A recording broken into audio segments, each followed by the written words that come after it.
حضرت حسن بصری بصرہ کے بازاروں میں لوگوں کی مدد کے لیے نکل جاتے تھے۔ ایک دن وہ بازار میں تھے اور ان کی نظر ایک خوبصورت عورت پر پڑی تو کہتے ہیں کہ میں اس خوبصورت عورت کی طرف دیکھنے لگا اور یکٹک دیکھتا رہا تو عورت نے کہا، تمہیں شرم نہیں آتی؟ تمہیں حیا نہیں آتی؟ یوں تکے جا رہے ہو؟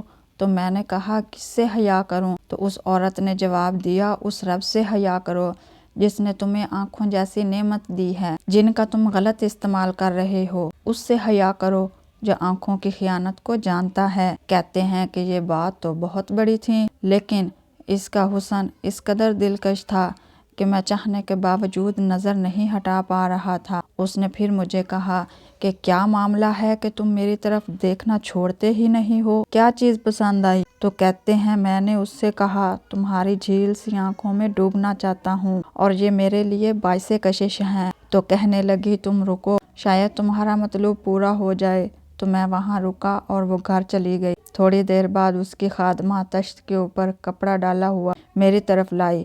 میں نے کپڑا اٹھایا تو اس کے نیچے اس کی 2 آنکھیں تھیں اور ایک پرچی پہ لکھا ہوا تھا، میں ان آنکھوں کو رکھنا ہی نہیں چاہتی جس سے ایک مومن فتنہ میں پڑ جائے۔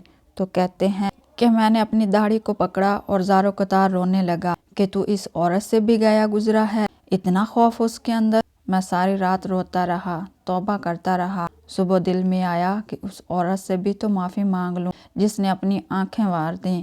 تو میں اس عورت کے گھر کی طرف چل دیا۔ جب پہنچا تو دیکھا کہ اس عورت کا جنازہ جا رہا ہے۔ میں واپس آ گیا۔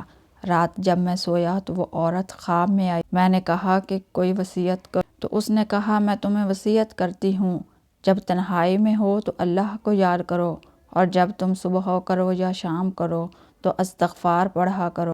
فرماتے ہیں کہ عورت کا یہ عمل مجھے توبہ کے راستے پہ ڈال گیا۔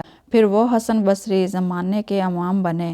تو انسان جب عبرت حاصل کرنے میں آتے ہیں تو ایسے اسباب بن جاتے ہیں۔ توبہ کرنے میں دیر نہیں کرنی چاہیے۔